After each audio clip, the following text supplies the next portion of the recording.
अब डिटरमिनेंट, ठीक है। तो आप लोग तो प्लेलिस्ट के पहले देखा होगा, मैट्रिक्स का एडिशन होता था, पर मैट्रिक्स और डिटरमिनेंट का एडिशन बिल्कुल अलग है, ठीक है। तो डिटरमिनेंट का एडिशन का दो तरीका है, एक row wise,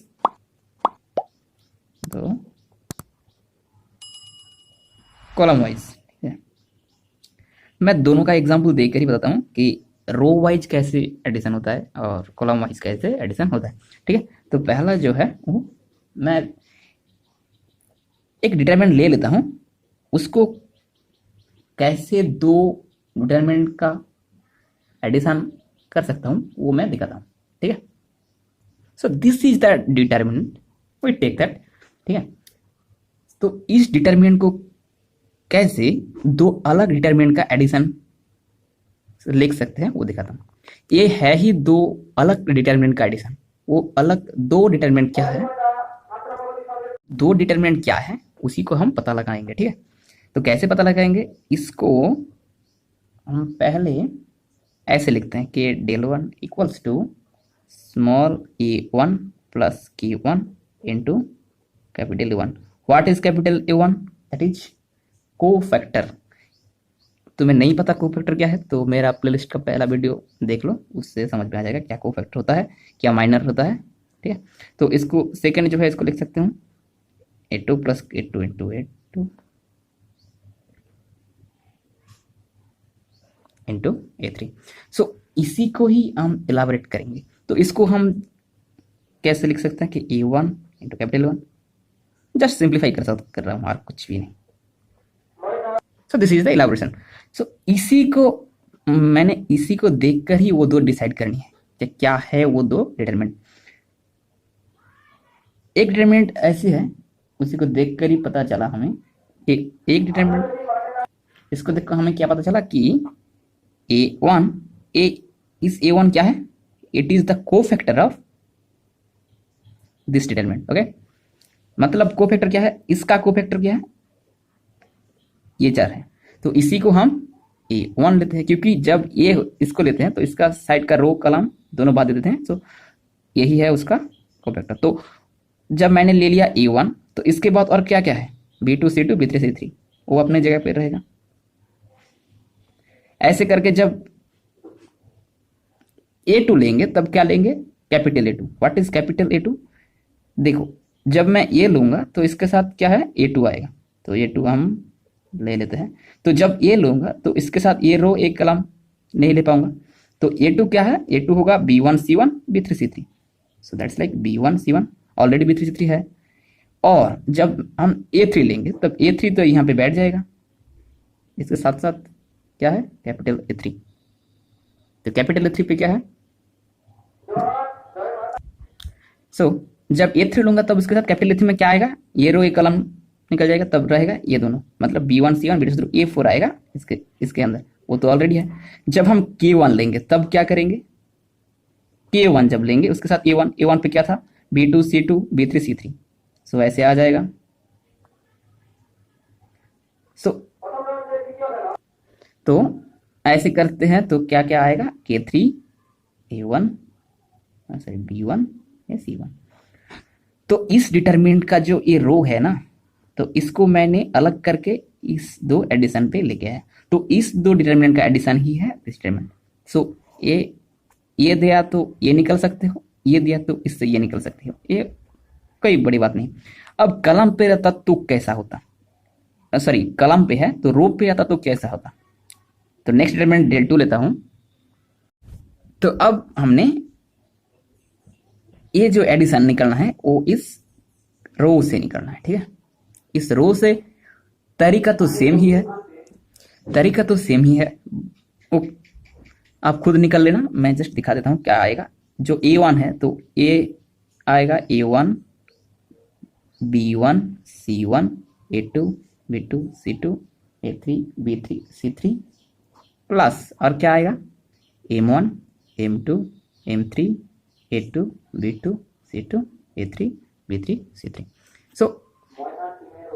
so let's try an example, ठीक है। एग्जाम्पल मैं करने वाला हूँ वो देखो, एक डिटरमिनेंट ऐसी है कि 1 2 3 2 3 1 3 1 2।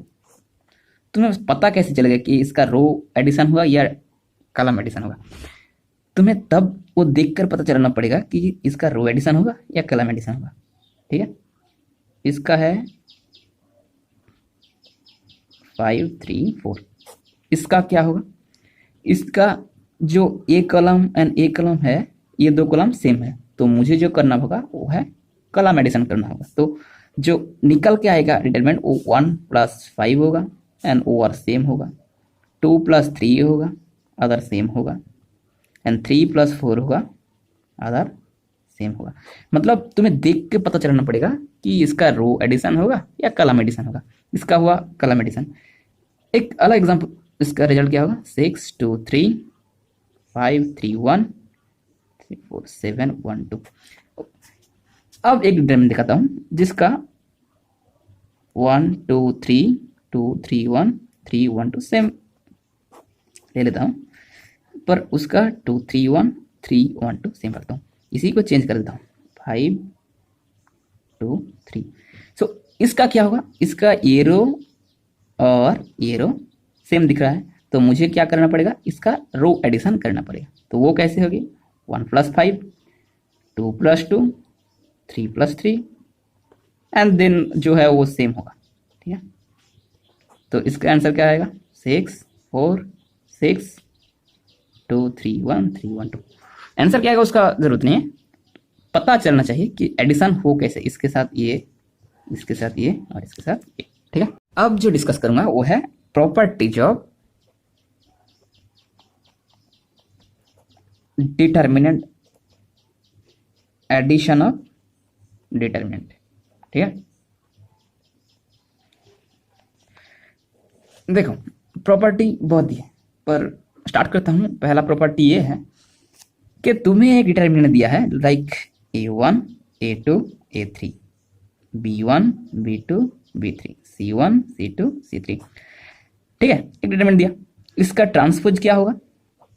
ट्रांसपोज तो तुम्हें पता ही है, रो कॉलम हो जाएगा, कॉलम रो हो जाएगा। तो इसका ये रो क्या होगा? a1 a2 a3 b1 b2 b3 and c1 c2 c3। तो ये इसका ट्रांसपोज है। ठीक है, सो द फर्स्ट प्रॉपर्टी ये है कि इसका जो वैल्यू आएगा आफ्टर कैलकुलेशन, इसका वैल्यू भी सेम ही होगा। ये है फर्स्ट प्रॉपर्टी। तुम्हें तो ये फर्स्ट प्रॉपर्टी क्या है? क्या है कि आप एक डिटरमिनेंट का ट्रांसपोज करो तो इसका वैल्यू जो रहेगा, इसका वैल्यू सेम ही रहेगा, कोई अलग नहीं होगा। ठीक है, जो बता दिया, एक एग्जांपल करके ही देख लेते हैं क्या होता है, कि अलग होता है क्या सेम होता है। ठीक है, सर छोटा सा डिटरमिनेंट ले लेता हूं 1 5 2 3। ठीक है, एंड अनदर एन एग्जाम्पल, मतलब इसका ट्रांसपोज क्या होगा? 1 5 2 3 का ट्रांसपोज क्या होगा? सो इसका ट्रांसपोज क्या है? 1 5 ये रो था, इसको मैंने कॉलम पे कर दिया, 2 3 रो था, 2 3 कॉलम पे कर दिया। इसको तोड़ना कैसे है पता नहीं है तो वीडियो देख लो, मैंने कह दिया है। 3 × 1 मतलब ये माइनस ये सेम, 3 के 3, सो 3 × 1 3 माइनस 5 × 2 दैट्स 10, सो आया -7। एंड हेयर क्या है? ये ऑल्सो 3 × 1 3 एंड -5 × 2। मैंने तो ट्रांसपोज किया है, क्या किया? 1 5 तो 1 5 किया है, तो ये भी जो आया इसका भी value same. So the first property ये है कि जो भी करो ट्रांसपोज करने के बाद भी और डिटरमिनेंट का वैल्यू सेम ही होगा। तो अदर प्रॉपर्टीज मैं नेक्स्ट वीडियो पे डिस्कस करूंगा। तो तब तक के लिए बाय बाय।